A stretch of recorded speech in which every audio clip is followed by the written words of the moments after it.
Salam saudaraku yang terkasih dalam Yesus Kristus. Kembali kita berjumpa untuk mendengarkan firman Tuhan. Dan firman Tuhan yang menjadi khotbah hari ini seturut dengan terang tema bagi kita, Yesus adalah anak Allah, dengarkanlah dia. Diambil dari kitab Markus 9 ayat 2 sampai dengan ayatnya yang ke-9. Saya baca bagi kita keseluruhan, demikian firman Tuhan.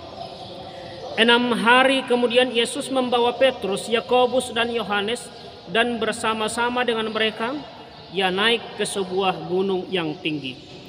Di situ mereka sendirian saja. Lalu Yesus berubah rupa di depan mata mereka, dan pakaiannya sangat putih berkilat-kilat. Tidak ada seorang pun di dunia ini yang dapat mengelentang pakaian seperti itu. Maka nampaklah kepada mereka Elia bersama dengan Musa. Keduanya sedang berbicara dengan Yesus. Kata Petrus kepada Yesus, "Rabi, betapa bahagianya kami berada di tempat ini.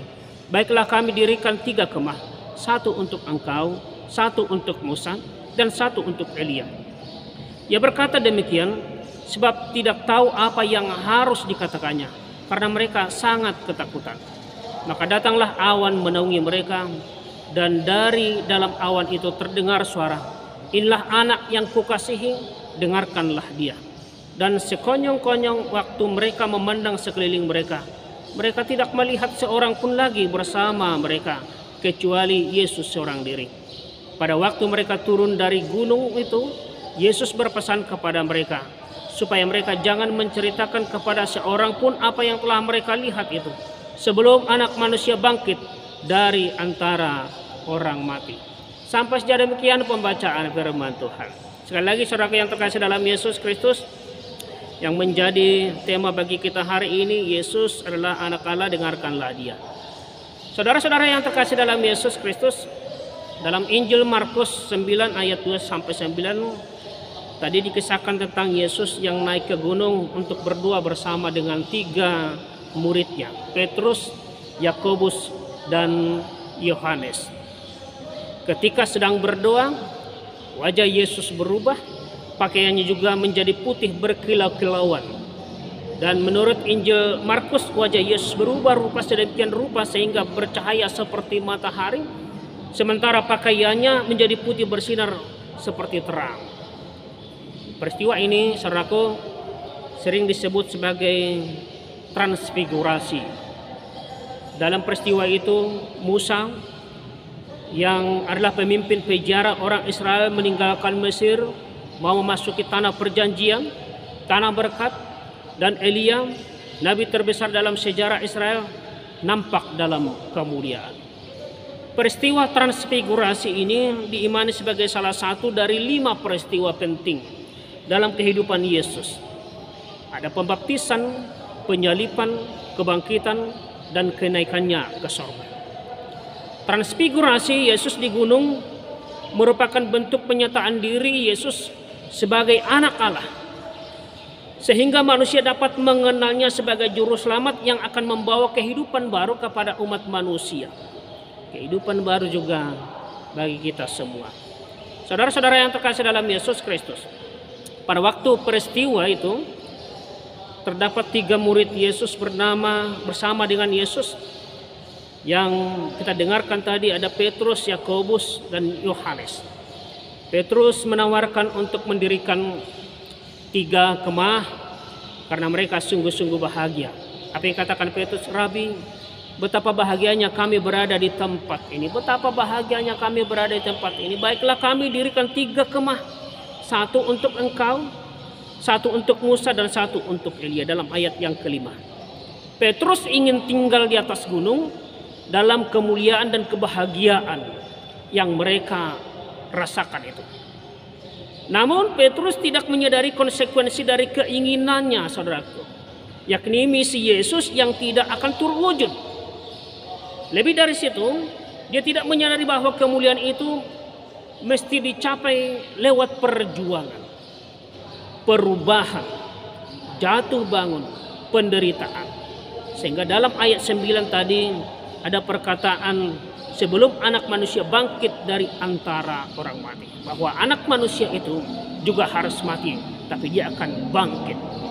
Saudara-saudara yang terkasih dalam Yesus Kristus, permintaan Petrus untuk mendirikan kemah di atas gunung menunjukkan suatu sikap. Dia sudah nyaman di situ. Dia bahagia di situ. Petrus dan teman-temannya terlena dalam zona nyaman, kebahagiaan di tengah situasi yang mereka hadapi. Petrus dan teman-temannya ini menunjukkan suatu sikap nyaman. Petrus dan teman-temannya di sini terlena dalam zona yang nyaman dan tidak mau beranjak dari tempat itu. Oleh karena itu, saudaraku, Yesus tidak membiarkan para murid terlena dalam kenikmatan itu, dalam kebahagiaan itu. Dia mengajak mereka turun dari gunung untuk ikut ambil bagian dalam peristiwa keselamatan yang akan Yesus kerjakan. Saudara-saudara yang terkasih dalam Yesus Kristus, meski sebelumnya Petrus telah mengakui Yesus sebagai Mesias, ia kemudian menolak perkataan Yesus bahwa Mesias akan menderita dan mati dan dibunuh. Bagi Petrus, itu tidak sesuai dengan gambaran mengenai Mesias yang ada dalam pikirannya, yang ada dalam benaknya. Akan tetapi apa yang telah Allah tetapkan, itulah yang akan terjadi. Penolakan Petrus tidak akan mengubah misi yang diemban oleh Mesias, misi yang diemban oleh Yesus. Dalam kasih-Nya, dalam karunia Allah, Allah memberikan kesempatan kepada mereka bertiga untuk melihat transfigurasi, perubahan rupa Yesus. Kalau kita baca tadi, kita ikuti dalam ayat 2 sampai ayat 3. Saat ada perubahan rupa itu, transfigurasi, terdengar suara yang memberikan konfirmasi tentang identitas Yesus. Konfirmasi tentang identitas Yesus sebagai anak Allah. Dalam ayat 7 tadi firman Tuhan dikatakan, inilah anak yang kukasihi, dengarkanlah dia. Ini menegaskan pernyataan yang terdengar pada saat Yesus juga dibaptis. Kalau kita baca dalam Markus 1 ayat 11 itu. Konfirmasi ini juga, saudaraku, menyatakan kemuliaan Kristus melebihi kemuliaan Musa, melebihi juga kemuliaan Elia. Sebagai anak Allah, kuasa dan otoritasnya mengatasi para nabi sekalipun.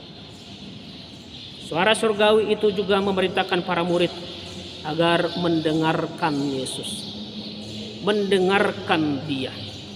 Perintah itu, saudaraku, seolah-olah menyatakan bahwa sampai saat itu para murid tidak mau mendengarkan Yesus. Kita ingat Petrus yang menegur Yesus dalam Markus 8 ayat 32.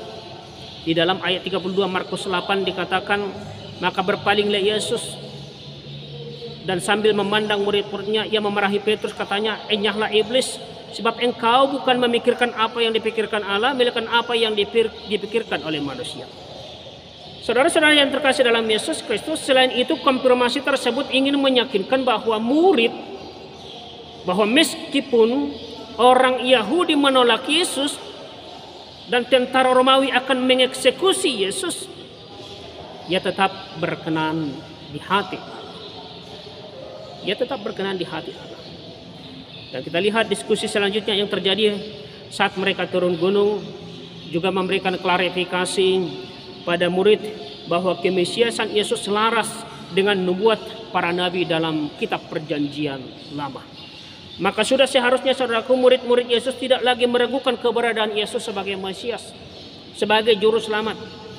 Lalu pertanyaannya sekarang, bagaimana respon para murid seharusnya kepada Sang Mesias itu? Firman Tuhan mengajak kita pada hari ini, dengarkanlah Dia. Artinya percaya dan taatilah Yesus. Dengarkanlah Yesus, percaya dan taatilah Dia. Saudara-saudara yang terkasih dalam Yesus Kristus, keinginan agar Tuhan berkarya sesuai dengan kehendak diri bukan hanya dimiliki oleh Petrus, tapi dimiliki oleh banyak orang di sepanjang kehidupan manusia. Kita pun kadang-kala demikian. Namun perintah Allah untuk mendengarkan Yesus juga tertuju pada kita hari ini. Bukan kita yang mau mengatur Tuhan. Sekali lagi, bukan kita yang mengatur Tuhan, tetapi kitalah yang harus mendengarkan suaranya. Tuhanlah yang harus mengatur kita lewat mendengarkan suaranya, menaati Dia. Saudara-saudara yang terkasih dalam Yesus Kristus, ajakan Yesus untuk turun gunung merupakan pelajaran penting bagi para murid bahwa kenyamanan di tempat itu, di gunung itu tidak berarti apa-apa. Kenyamanan, kebahagiaan, ketenangan, status quo meskipun ditinggalkan untuk mencapai kemuliaan yang lebih besar, harus ditinggalkan untuk mencapai kemuliaan yang lebih besar. Yesus sendiri rela meninggalkan zona nyaman dan masuk kepada zona yang tidak nyaman demi keselamatan kita, demi keselamatan manusia. Yesus juga hendak mengajarkan kepada murid dan kepada kita bahwa kemuliaan di gunung itu lebih agung. Kemuliaan di gunung Golgota lebih agung daripada gunung itu di mana mereka melihat Yesus berbicara dengan Musa dan Elia itu. Saudara-saudara yang kasih Tuhan Yesus Kristus, di dunia ini ada banyak tawaran-tawaran dunia yang benar-benar menjanjikan kenikmatan, menjanjikan kebahagiaan, kenyamanan untuk hidup kita. Namun hanya ada satu tawaran yang benar-benar menjamin kebahagiaan kita, yakni tawaran Tuhan dalam ayat 7 tadi. Inilah anak yang kukasihi, dengarkanlah dia. Firman Tuhan berkata, berbahagialah orang yang mendengarkan firman Allah serta menaatinya. Berbahagialah orang yang mendengarkan firman Allah. Tawaran Tuhan adalah kesetiaan dalam penderitaan, bagaimanapun menjalani kehidupan ini, tetapi tetap mendengarkan Allah. Akan tetapi saudaraku, terkadang kita merasa sulit untuk mendengarkan tawaran Tuhan. Karena sibuk dengan diri sendiri, terbuai dengan duniawi kita, sibuk dengan kenikmatan dunia, kita cenderung tinggal di zona nyaman kita seperti yang dirindukan Petrus, dialami oleh Petrus, Yakobus dan Yohanes itu. Betapa bahagianya kami berada di tempat ini. Sikap semacam ini akan menyulitkan kita untuk melihat rencana Tuhan yang lebih besar, yang lebih baik dalam setiap gerak kehidupan kita. Maka saudaraku yang terkasih dalam Yesus Kristus, melalui peristiwa transfigurasi, Yesus hendak mengajarkan kepada kita bahwa kebahagiaan di tempat nyaman yang kita dapatkan, jika kita meninggalkannya, maka kita akan naik kepada kemuliaan yang sesungguhnya. Ada kebahagiaan, ada penderitaan.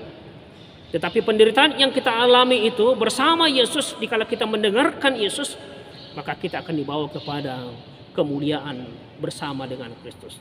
Kebahagiaan akan kita dapat jika kita mampu bertahan dalam perjalanan kita bersama dengan Yesus.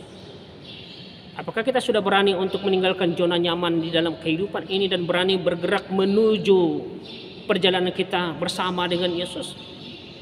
Saudara-saudara, mungkin kita lebih senang mencari kenikmatan dunia tanpa peduli dengan situasi yang ada di sekitar kita.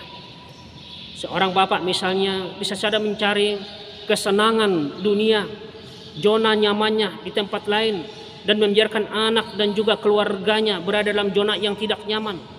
Atau seorang istri bisa saja lebih asik dengan kenikmatan dunia, kebahagiaan sesaat. Pergi ke tempat lain misalnya, lupa memperhitungkan keadaan ekonomi keluarga dan juga anak-anaknya. Atau seorang anak bisa saja lebih merasa nyaman dengan kebahagiaannya sesaat dengan hidup bersama dengan gadgetnya di dunia maya. Saudara-saudara, banyak tawaran-tawaran dunia yang membuat kita mungkin merasa seperti bahagia, merasa nyaman dalam kehidupan kita.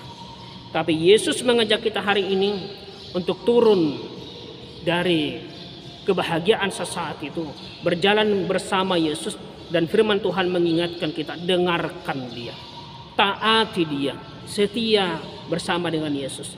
Dan untuk itu kita berjalan di dalam Yesus. Karena apa? Karena satu hal yang kita tahu, bahwa di dalam Yesus itu ada kebahagiaan yang luar biasa, karena dialah benteng kita, benteng pertahanan kita, yang selalu memandu kita, yang selalu mengendalikan kehidupan kita. Dan untuk kita saudaraku yang terkasih dalam Yesus Kristus, maka ketika kita lebih condong kepada pendengaran kita akan firman Tuhan, ketaatan kita lebih condong kepada ketaatan akan melakukan firman Tuhan, maka sesungguhnya disitulah kebahagiaan yang akan kita rasakan bersama dengan Yesus. Bahagia karena kita ada dalam naungan Kristus, ada dalam perlindungan Yesus. Firman Tuhan sekali lagi berkata, inilah anak yang kukasihi, dengarkanlah dia. Selamat mengikuti Yesus. Tuhan memberkati. Amin.